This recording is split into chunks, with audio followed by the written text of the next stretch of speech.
ANMR ನ್ಯೂಸ್ಗೆ ಸ್ವಾಗತ. ಪ್ರಗತಿ ಸಂಯುಕ್ತ ಪ್ರೌಢಶಾಲೆಯಲ್ಲಿ ದಾಖಲಾತಿ ಪ್ರಾರಂಭ. ಚಿಂತಾಮಣಿ ನಗರದ ಎಂಜೆ ರಸ್ತೆಯ ಆದರ್ಶ ಚಿತ್ರಮಂದಿರದ ಹಿಂಭಾಗದಲ್ಲಿರುವ ಪ್ರಗತಿ ಸಂಯುಕ್ತ ಪ್ರೌಢಶಾಲೆಯಲ್ಲಿ 2026-27ನೇ ಸಾಲಿನ ಪ್ರೀಸ್ಕೂಲ್, ಎಲ್ಕೆಜಿ, ಯುಕೆಜಿ 1ನೇ ತರಗತಿಯಿಂದ 9ನೇ ತರಗತಿವರೆಗೂ ದಾಖಲಾತಿಗಳು ಪ್ರಾರಂಭವಾಗಿವೆ. ನಮ್ಮಲ್ಲಿ ಯೋಗ, ಕರಾಟೆ, ಡ್ಯಾನ್ಸ್, ಕ್ರೀಡೆ ಮುಂತಾದ ಪಠ್ಯೇತರ ಮತ್ತು ಸಹ ಪಠ್ಯೇತರ ಚಟುವಟಿಕೆಗಳ ತರಬೇತಿಯನ್ನು ನೀಡಲಾಗುತ್ತದೆ. ನಮ್ಮಲ್ಲಿ free school lab, advance computer lab, digital class room, advance science lab ಜೊತೆಗೆ ಪ್ರತಿದಿನ ಮಗುವಿನ ಶೈಕ್ಷಣಿಕ ಅಭಿವೃದ್ಧಿಗೆ ವಿಶೇಷವಾದ ಗಮನವನ್ನು ನೀಡಲಾಗುವುದು. ಮಕ್ಕಳಿಗೆ ಸುರಕ್ಷಿತ ವಾಹನ ಸೌಲಭ್ಯವನ್ನು ಸಹ ಒದಗಿಸಲಾಗುವುದು. ಒಮ್ಮೆ ಭೇಟಿ ಕೊಡಿ. ಪ್ರಗತಿ ಸಂಯುಕ್ತ ಪ್ರೌಢಶಾಲೆ, ಎಂಜೆ ರಸ್ತೆ, ಚಿಂತಾಮಣಿ. ಹೆಚ್ಚಿನ ವಿವರಗಳಿಗೆ 8772276567 ಮತ್ತು 9164976866 ಮೊಬೈಲ್ ಸಂಖ್ಯೆಗೆ ಸಂಪರ್ಕಿಸುವುದು.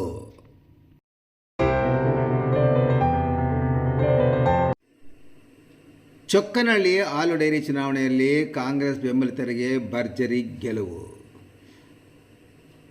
ಚಿಲಕಲ್ಲೇರ್ಪು ಹೋಬಳಿಯ ಏನಗದೆಲೆ ಗ್ರಾಮ ಪಂಚಾಯಿತಿ ವ್ಯಾಪ್ತಿಯ ಚೊಕ್ಕನಹಳ್ಳಿ ಹಾಲು ಉತ್ಪಾದಕರ ಸಹಕಾರ ಸಂಘದ ನೂತನ ನಿರ್ದೇಶಕರ ಚುನಾವಣೆಯಲ್ಲಿ ಕಾಂಗ್ರೆಸ್ ಬೆಂಬಲಿತ ಅಭ್ಯರ್ಥಿಗಳು ಭರ್ಜರಿ ಗೆಲುವು ಸಾಧಿಸಿದ್ದಾರೆ. ಒಟ್ಟು 12 ನಿರ್ದೇಶಕ ಸ್ಥಾನಗಳ ಪೈಕಿ ಕಾಂಗ್ರೆಸ್ ಬೆಂಬಲಿತ ಅಭ್ಯರ್ಥಿಗಳು 10 ಸ್ಥಾನಗಳಲ್ಲಿ ಜಯಗಳಿಸಿದ್ದು, ಎನ್ಡಿಎ ಬೆಂಬಲಿತ ಅಭ್ಯರ್ಥಿಗಳು 2 ಸ್ಥಾನಗಳನ್ನು ಗೆದ್ದಿದ್ದಾರೆ. ಇನ್ನು ಚುನಾವಣೆಯಲ್ಲಿ ಜಯಗಳಿಸಿದ್ದ ನಿರ್ದೇಶಕರು ಜಯರಾಮಪ್ಪ, ವೆಂಕಟರಾಯಪ್ಪ, ಶ್ರೀನಾಥ ರೆಡ್ಡಿ, ಬಾಬುರೆಡ್ಡಿ, ಸುಬ್ಬಾರೆಡ್ಡಿ, ರೆಡ್ಡಪ್ಪ, ನಾರಾಯಣಸ್ವಾಮಿ, ಆನಂದ್, ವೆಂಕಟರಮಣ ಮತ್ತು ಅಕ್ಕಮ್ಮನವರು. ಇನ್ನು ನೂತನ ನಿರ್ದೇಶಕರು ಭಾನುವಾರ ಇಂದು ಶಾಸಕ ಡಾಕ್ಟರ್ MC ಸುಧಾಕರ್ ಅವರ ಚಿಂತಾಮಣಿ ನಗರದ ಮಾಳಪಲ್ಲಿಯ ನಿವಾಸದಲ್ಲಿ ಶಾಸಕರಿಗೆ ಹೂವಿನ ಹಾರ ಹಾಕಿ ಅಭಿನಂದಿಸಿದರದೇ ಸಿಹಿ ಹಂಚಿದರು. ಈ ಸಂದರ್ಭದಲ್ಲಿ ಚಿಮ್ಮು ನಿರ್ದೇಶಕ ಅಶ್ವಥ್ ನಾರಾಯಣ ಬಾಬು ಸಹ ಹಾಜರಿದ್ದರು. ನಂತರ ಮಾತನಾಡಿದ ಚಿಮ್ಮು ನಿರ್ದೇಶಕ ಅಶ್ವಥ್ ನಾರಾಯಣ ಬಾಬುರವರು, ಚೊಕ್ಕನಹಳ್ಳಿ ಹಾಲು ಉತ್ಪಾದಕರ ಸಹಕಾರ ಸಂಘದ 5 ವರ್ಷಗಳ ಆಡಳಿತ ಮಂಡಳಿಗೆ ಚುನಾವಣೆ ನಡೆದಿದ್ದು, ಕಾಂಗ್ರೆಸ್ ಪಕ್ಷದ ಬೆಂಬಲಿಗರು 12 ಸ್ಥಾನಗಳಲ್ಲಿ 10 ಸ್ಥಾನಗಳನ್ನು ಗೆದ್ದು ಜಯಬೇರಿ ಬಾರಿಸಿದ್ದಾರೆ. ಶಾಸಕ ಡಾಕ್ಟರ್ MC ಸುಧಾಕರ್ ಅವರ ನೇತೃತ್ವದಲ್ಲಿ ಹಾಗೂ ಪುಟ್ಟು ಆಂಜನೇಯಪ್ಪ ಅವರ ಸಹಕಾರದಿಂದ ಸಂಘವನ್ನು ಮತ್ತೆ ಕಾಂಗ್ರೆಸ್ ಪಕ್ಷದ ಹಿಡಿತಕ್ಕೆ ತೆಗೆದುಕೊಳ್ಳಲಾಗಿದೆ. ಸಂಘದ ಸಂಸ್ಥಾಪಕ ಅಧ್ಯಕ್ಷರಾಗಿದ್ದ CN ನಾರಾಯಣ ರೆಡ್ಡಿ ಅವರು ಕೊಡುಗೆಗಳನ್ನು ಮತ್ತು ಅವರ ನಿಷ್ಠಾವಂತ ಸೇವೆಯನ್ನು ಈ ಸಂದರ್ಭದಲ್ಲಿ ಗೌರವದಿಂದ ನೆನೆದ ಅವರು, ಸಂಘವು ಹಿಂದೆ ಆರ್ಥಿಕ ಹಿನ್ನಡೆ ಅನುಭವಿಸಿದ್ದರಿಂದ ಹೊಸ ಆಡಳಿತ ಮಂಡಳಿಯ ಆರ್ಥಿಕ ಶಿಸ್ತನ್ನು ಬೆಳೆಸಿಕೊಂಡು ರೈತರಿಗೆ ಹೆಚ್ಚಿನ ಬೆಲೆಯನ್ನು ನೀಡಿ ಆರ್ಥಿಕವಾಗಿ ಸಬಲರಾಗುವಂತೆ ಮಾಡಲು ಮನವಿ ಮಾಡಿ, ಚೊಕ್ಕನಹಳ್ಳಿ ಹಾಲು ಉತ್ಪಾದಕರ ಸಹಕಾರ ಸಂಘಕ್ಕೆ ಹೊಸ ಕಟ್ಟಡ ನಿರ್ಮಿಸಲು ಮತ್ತು ಅಗತ್ಯವಿರುವ ಎಲ್ಲ ರೀತಿಯ ಸೌಲಭ್ಯಗಳನ್ನು ಒದಗಿಸಲು ಸಂಪೂರ್ಣ ಸಹಕಾರ ನೀಡುವುದಾಗಿ ಅಶ್ವಥ್ ನಾರಾಯಣ ಬಾಬು ಭರವಸೆ ನೀಡಿದರು. ಈ ಸಂದರ್ಭದಲ್ಲಿ ಕಾಂಗ್ರೆಸ್ ಮುಖಂಡರಾದ ಸುಧಾಕರ್ CB, CN ಬೈರಾರೆಡ್ಡಿ, ಭರತ್ ರೆಡ್ಡಿ, ಮಂಜುನಾಥ್, ಭಾಸ್ಕರ್ ಹಾಗೂ C ನಾರಾಯಣ ರೆಡ್ಡಿ ಅವರ ಪುತ್ರರಾದ CN ನರಸಿಂಹರೆಡ್ಡಿ ಮತ್ತು CN ಆಂಜನೇಯ ರೆಡ್ಡಿ ಸೇರಿದಂತೆ ಅನೇಕ ಮುಖಂಡರು, ಕಾರ್ಯಕರ್ತರು ಹಾಗೂ ಗ್ರಾಮಸ್ಥರು ಉಪಸ್ಥಿತರಿದ್ದರು. ಇವತ್ತು ಚೊಕ್ಕನಹಳ್ಳಿ ಹಾಲು ಉತ್ಪಾದಕ ಸಹಕಾರ ಸಂಘದ 5 ವರ್ಷಗಳ ಆಡಳಿತ ಮಂಡಳಿಯ ಚುನಾವಣೆಗೆ ನಿನ್ನೆ ತಾನೇ ಚುನಾವಣೆಯ ಪ್ರಕ್ರಿಯೆ ಮುಗಿದು ಅಲ್ಲಿ 2 ಪಕ್ಷಗಳಿಂದ, ಅಂದರೆ ಒಂದು ಕಾಂಗ್ರೆಸ್ ಮತ್ತು ಜನತಾದಳ ಪಕ್ಷದಿಂದ 2 ಕಡೆಯಿಂದ ಸ್ಪರ್ಧೆ ಏರ್ಪಟ್ಟಿದ್ದರಿಂದ ಅಲ್ಲಿ ಇವತ್ತು ನಮ್ಮ ಕಾಂಗ್ರೆಸ್ ಪಕ್ಷದ ನಮ್ಮ ನಾಯಕರಾದಂಥ MC ಸುಧಾಕರ್ ರೆಡ್ಡಿ ಅವರ ಬೆಂಬಲಿಗರಿರುವತ್ತೆಲ್ಲರೂ ಕೂಡ ಸುಮಾರು 12 ಸ್ಥಾನಕ್ಕೆ ಸ್ಪರ್ಧೆ ಮಾಡಿದರು. ಅದರಲ್ಲಿ 10 ಸ್ಥಾನ ಇವತ್ತು ಪಕ್ಷದ ಪರವಾಗಿ ಇವತ್ತು ನಾವು ಜಯಬೇರಿಯನ್ನು ಬಾರಿಸಿರ್ತೇವೆ.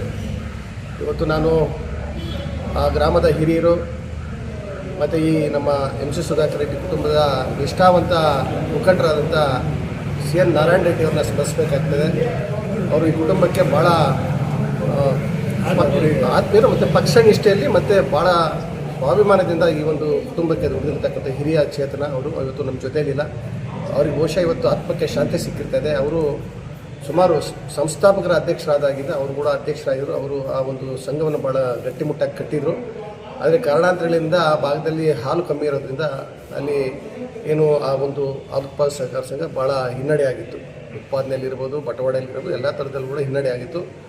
ಈಗ ಹಿಂದೆ ಗೊಂದಲಗಳು ಸೃಷ್ಟಿಯಾಗಿ ಬೋರ್ಡಲ್ಲಿ ಸೂಪರ್ಸೀಡ್ ಆದಮೇಲೆ ಹೊಸದಾಗಿ ಏನು ಚುನಾವಣೆ ಆಯಿತು, ಈಗ ಸುಮಾರು 12 ಸ್ಥಾನಗಳಿಗೆ ಚುನಾವಣೆ ನಡೆದು ಸುಮಾರು 10 ಸ್ಥಾನಗಳು ಇವತ್ತು ನಮ್ಮ ನಾಯಕರಾದ ಸುಧಾಕರ್ ರೆಡ್ಡಿ ಅವರ ನೇತೃತ್ವದಲ್ಲಿ ಮತ್ತು ನಮ್ಮ ಶಿಡ್ಲಘಟ್ಟ ಕ್ಷೇತ್ರದ ನಮ್ಮ ಏನು ಆಕಾಂಕ್ಷಿಯಾದಂಥ ಪುಟ್ಟು ಆಂಜನೇಯಪ್ಪನವರ ಒಂದು ಸಹಕಾರದಿಂದ ಇವತ್ತು ನಾವು ಮತ್ತೆ ಆ ಒಂದು ಸಂಘವನ್ನು ನಾವು ಹಿಡಿತಕ್ಕೆ ತಗೊಂಡಿದ್ದೀವಿ.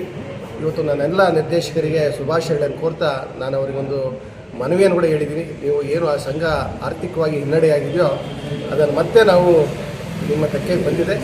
ಅದನ್ನು ರೈತರಿಗೆ ಅನುಕೂಲವಾಗ್ತಕ್ಕಂಥ ನಾವು ಅನುಕೂಲಗಳನ್ನು ಮಾಡಿಕೊಟ್ಟು ಅವರಿಗೆ ಹೆಚ್ಚಿನ ಬೆಲೆಯನ್ನು ಕೊಟ್ಟು ಅಲ್ಲಿ ಆರ್ಥಿಕವಾಗಿ ನಾವು ಅಲ್ಲಿ ಸಬಲರಾಗಿ ಮಾಡಬೇಕು ಮತ್ತು ಸಂಘದಲ್ಲಿ ಆರ್ಥಿಕ ಒಂದು ಶಿಸ್ತನ್ನು ಕೂಡ ತಾವು ಬೆಳೆಸ್ಕೋಬೇಕು ಅಂತ ನಾನು ಆಡಳಿತ ಮಂಡಳಿಯ ಯಾರು ಹೊಸ ನಿರ್ದೇಶಕರು ಕೂಡ ನಾನು ಮನವಿ ಮಾಡಿದ್ದೀನಿ. ಇದು ಭರವಸೆ ಇಟ್ಟಿದ್ದೀನಿ. ಇವತ್ತು ಹಿಂದೆ ಇಡೀ ತಾಲೂಕು ಒಂದು ಕ್ಷೇತ್ರ ಆಗಿತ್ತು, ಈಗ 3 ಕ್ಷೇತ್ರಗಳಾಗಿರೋದ್ರಿಂದ ಅಲ್ಲಿ ನಮ್ಮ ಹಿಡಿತದಲ್ಲಿ ಇವತ್ತು ಅಂದರೆ ನನ್ನ ವ್ಯಾಪ್ತಿಯಲ್ಲಿ ಬರೋದಿಲ್ಲ. ಆದರೂ ಕೂಡ ನಾನು ಒಬ್ಬ ನಿರ್ದೇಶಕನಾಗಿ ಆ ಭಾಗದಲ್ಲಿ ಕೂಡ ನನಗೆ ಮಾತಾಡಲಿಕ್ಕೆ ಅವಕಾಶ ಇದೆ. ನಾನು ಮತ್ತು ಏನು ಒಕ್ಕೂಟದಿಂದ ಬರ್ತಕ್ಕಂಥ ಕಾರ್ಯಕ್ರಮವನ್ನು ಆ ಒಂದು ಸಂಘ ಕೂಡ ಕೊಡ್ತಕ್ಕಂಥ ಪ್ರಯತ್ನವನ್ನು ನಾನು ಮಾಡಲಿಕ್ಕೆ ಪ್ರಯತ್ನ ಮಾಡ್ತೀನಿ.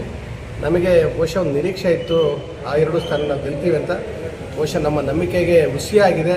ಎಲ್ಲೋ ಒಂದು ಕಡೆ ನಮ್ಮ ಆತ್ಮಸಾಕ್ಷಿಗೆ ಕೆಲಸ ಮಾಡಿದಿರಾ ಆ ಭಾಗದಲ್ಲಿರ್ತಕ್ಕಂಥ ಮತ್ತು ಈ ಕಡೆ ಕೈವಾರ ಬ್ಲಾಕ್ ಭಾಗದಲ್ಲಿರ್ತಕ್ಕಂಥ ನಮ್ಮ ಏನು ಡೆಲಿಗೇಟ್ಸು ಎಲ್ಲೋ ಒಂದು ಕಡೆ ನಮಗೆ ಆತ್ಮವಂಚನೆ ಮಾಡಿ ಇವತ್ತು ಎರಡನ್ನು ಕಳ್ಕೊಳ್ತಕ್ಕಂಥ ಪರಿಸ್ಥಿತಿ ನಮಗೆ ಆಗಿದೆ. ಆದರೂ ಕೂಡ ನಾವೆಲ್ಲೂ ಧೃತಿಗೊಳ್ಳೋದಿಲ್ಲ. ಯಾಕೆಂದರೆ ನಮಗೆ ಹಿಂದೆ ಇವೆಲ್ಲ ಅನುಭವಗಳಾಗಿದೆ. ಆದರೂ ಕೂಡ ನಾವು ಸಂಘಟನೆಯಲ್ಲಿ ಎಲ್ಲೂ ಕೂಡ ನಾವು ಹಿಂದೆ ಬೀಳೋದಿಲ್ಲ. ಮುಂದೆ ನಮ್ಮ ಪ್ರಯತ್ನವನ್ನು ಯಾವ ರೀತಿ ಅದನ್ನು ಮುಂದುವರಿಸಿಕೊಂಡು ಮತ್ತೆ ನಮ್ಮ ಹಿಡಿತಕ್ಕೆ ನಾವೆಲ್ಲ ಕೂಡ ಮತ್ತೆ ಆ ಕ್ಷೇತ್ರಗಳನ್ನು ಹಿಡಿಬೇಕು ಅಂತ ಅದನ್ನು ರಾಜಕೀಯ ತಂತ್ರಗಾರಿಕೆಯನ್ನು ಮಾಡಲಿಕ್ಕೆ ನಾನು ಕೂಡ ನಮಗೆ ನಾಯಕರು ನಿರ್ದೇಶನ ಕೊಟ್ಟಿದ್ದಾರೆ. ಆ ಮೇರೆಗೆ ನಾನು ಕೆಲಸ ಮಾಡಿ ಆಗ್ತಕ್ಕಂಥ ಅನುಕೂಲಗಳು ಮತ್ತು ಅಲ್ಲಿ ಬೆಳೆಸ್ತಕ್ಕಂಥ ಅವಕಾಶವನ್ನು ಕೂಡ ನಾನು ಚಾಚು ತಪ್ಪದೆ ಈ 5 ವರ್ಷಗಳು ಕೆಲಸ ಮಾಡಿ ಮತ್ತೆ ಮುಂದಿನ 5 ವರ್ಷಗಳಲ್ಲಿ ಯಾವ ರೀತಿ ಆ ಕ್ಷೇತ್ರಗಳನ್ನು ಹಿಡಿತಕ್ಕೆ ತಗೋಬೇಕು ಅಂತ ಪ್ರಯತ್ನವನ್ನು ಸತತವಾಗಿ ನಾನು ಮಾಡ್ತಾನೆ ಇರ್ತೀನಿ. ಅದನ್ನು ನನಗೆ ಸಚಿವರು ತಿಳಿವಳಿಕೆ ಕೊಟ್ಟಿದ್ದಾರೆ ಮತ್ತು ನನಗೆ ಅದನ್ನು ನಿರ್ದೇಶನ ಕೂಡ ಕೊಟ್ಟಿದ್ದಾರೆ. ನಮಗೆ ಸ್ವಲ್ಪ ಹಿನ್ನಡೆಯಾಗಿದೆ, ಆದರೂ ನಾವು ಯಾವುದೇ ಕಾರಣಕ್ಕೂ ಬಿಡೋದಿಲ್ಲ. ಅದನ್ನು ಮತ್ತೆ ಗಳಿಸ್ತೀವಿ ಅಂತ ಒಂದು ನಂಬಿಕೆ ಇದೆ. ಮತ್ತು ಏನು ಇವತ್ತು ಆ ಭಾಗದಲ್ಲಿರ್ತಕ್ಕಂಥ ಸಂಘಗಳಿಗೆ ಅರ್ಥ ಆಗಿದೆ. ಹಿಂದೆ ನಾವು 2 ಸರ್ತಿ ನಿರ್ದೇಶನ ಆಗಿದ್ದಾಗ ಯಾವ ರೀತಿ ಪಕ್ಷಾತೀತವಾಗಿ ನಾನು ಕೆಲಸ ಮಾಡಿದ್ದೀನಿ, ಯಾವ ರೀತಿ ಅಭಿವೃದ್ಧಿಯನ್ನು ಮಾಡಿದ್ದೀನಿ ಅಂತ ಕೂಡ ಅವ್ರ ಮನಸ್ಸಲ್ಲಿ ಇವತ್ತು ಗೊತ್ತಾಗ್ತಾ ಇದೆ. ಬಹುಶಃ ಯಾಕೆ ನಾವು ತಪ್ಪು ಮಾಡಿದ್ವಿ ಅಂತ ಅದನ್ನು ಮತ್ತೆ ಪುನರಾವರ್ತನೆ ಆಗೋದು ಕೂಡ ನಾನೆಲ್ಲರೂ ಕೂಡ ಮನವಿ ಮಾಡ್ತೀನಿ. ತಾವು ದಯವಿಟ್ಟು ಅರ್ಥ ಮಾಡ್ಕೊಳ್ಳಿ. ಎಲ್ಲರೂ ಕೂಡ ನಾವು ಒಟ್ಟಾಗಿ ಮತ್ತೆ ಈ ಸಹಕಾರಿ ಕ್ಷೇತ್ರವನ್ನು ವಿಶೇಷವಾಗಿ ಹಾಲು ಉತ್ಪಾದಕರನ್ನು ಕಟ್ತಕ್ಕಂಥ ಒಂದು ಕೆಲಸವನ್ನು ಮಾಡೋಣ ಅಂತ ಹೇಳ್ತಿದ್ದೆ ನಾನು ಬಯಸ್ತಾ ಇದ್ದೀನಿ. ನಿಮ್ಗೆಲ್ಲರೂ ಕೂಡ ಶುಭಾಶಯ ಆಗಲಿ. ನೀವು ಹೊಸ ಕಟ್ಟಡವನ್ನು ಕಟ್ಟಿ ಅದಕ್ಕೆ ಯಾವ ರೀತಿ ಒಕ್ಕೂಟದಿಂದ ಮತ್ತು ಕರ್ನಾಟಕ ಹಾಲು ಮಹಲಿಂದ ಅನುಕೂಲ ಬೇಕಾಗ್ತದೋ ಚೊಕ್ಕನಹಳ್ಳಿ ಹಾಲು ಉತ್ಪಾದಕ ಸಹಕಾರ ಸಂಘ ಎಲ್ಲ ರೀತಿಯ ಸೌಲಭ್ಯಗಳನ್ನು ಕೊಡಲಿಕ್ಕೆ ನಾವು ಸದಾ ಸಿದ್ಧನಿರ್ತೀವಿ ಅಂತ ಹೇಳಲಿಕ್ಕೆ ಬಯಸ್ತೀನಿ. ಜೈ